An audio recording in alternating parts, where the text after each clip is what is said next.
Assalamualaikum warahmatullahi wabarakatuh. Bertemu lagi kita di pertemuan terakhir dengan mata kuliah bimbingan penyuluhan ke perpustakaan sambil tersenyum. Bertemu teman sekelas lama. Konseling bukanlah hanya ilmu, tapi seni memahami sesama. Berdasarkan 8 kali pertemuan kita, dari perkembangan fisik hingga yang terakhir adalah bagaimana berkomunikasi menghadapi peserta didik, kita akan coba review secara singkat dan sederhana. Dari 8 kali pertemuan ini apa sih yang kita dapat?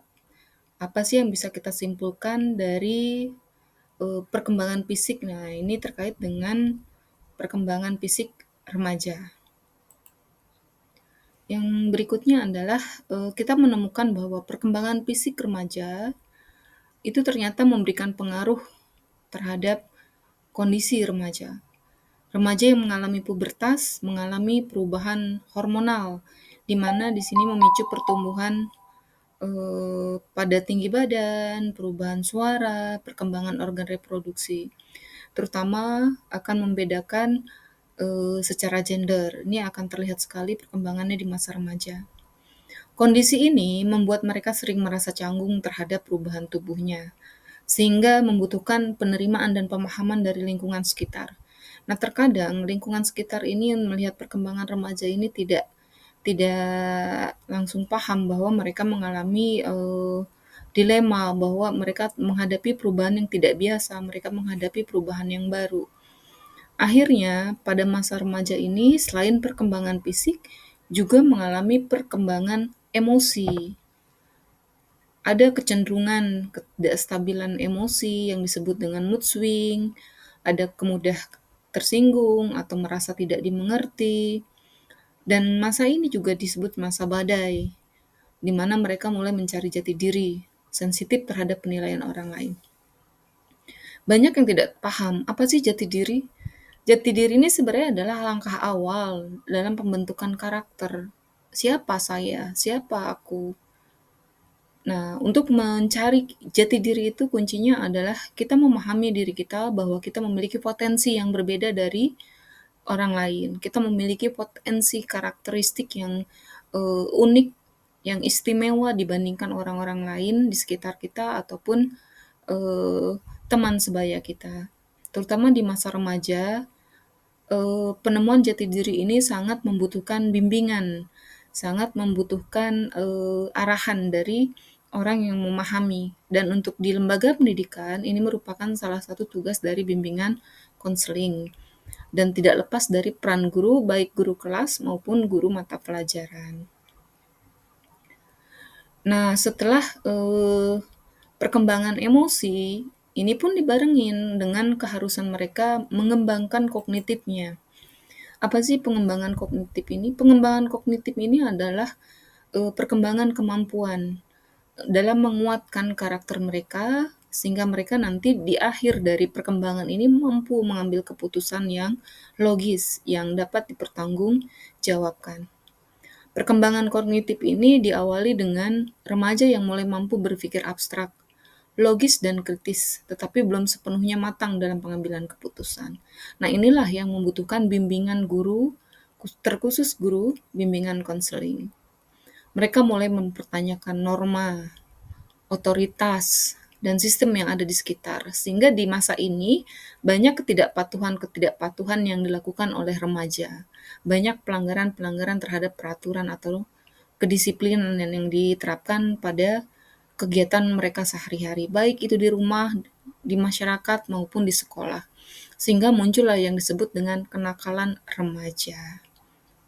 Nah, ini bisa diarahkan pada perkembangan kognitif dari level 1 hingga level terakhir, di mana mereka harus mampu mengambil keputusan, dan keputusan ini pun harus bertanggung jawab.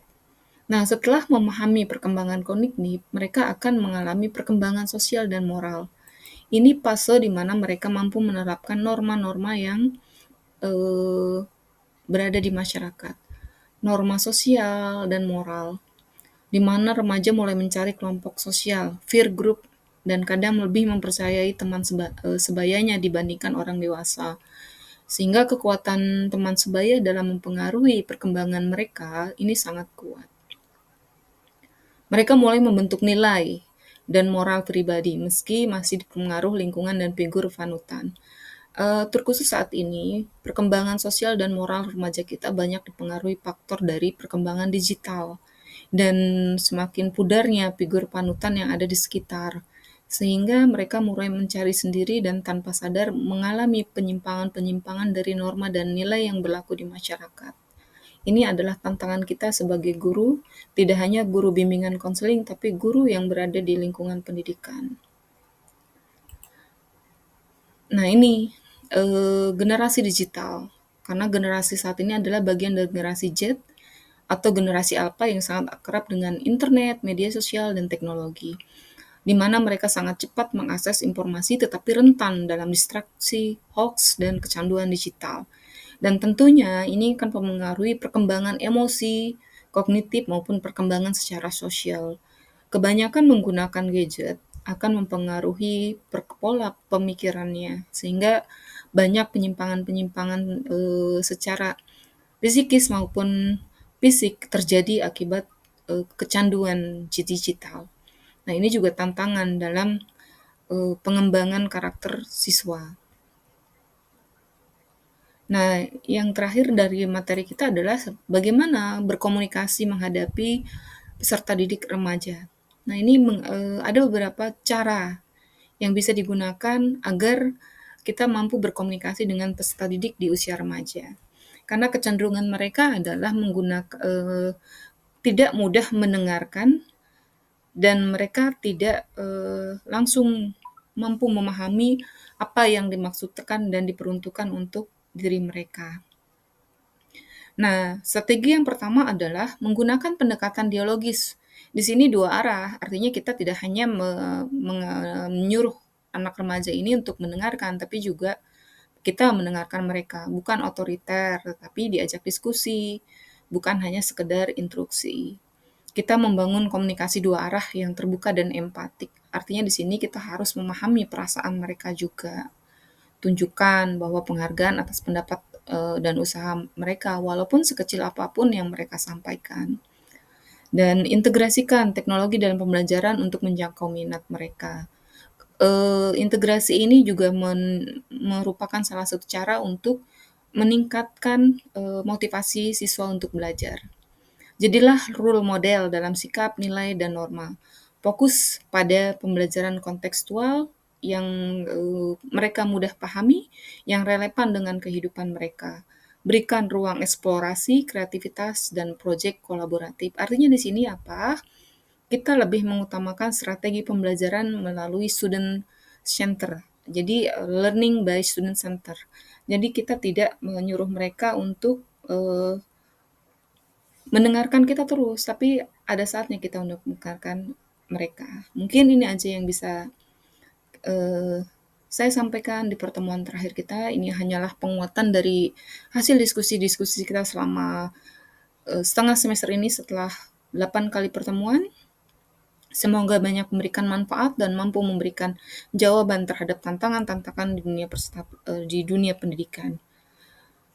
Akhir kalam, bunga mekar di taman desa, harum merbak sampai ke kota. Semoga sukses menyertai kita di masa depan yang penuh cerita. Assalamualaikum warahmatullahi wabarakatuh.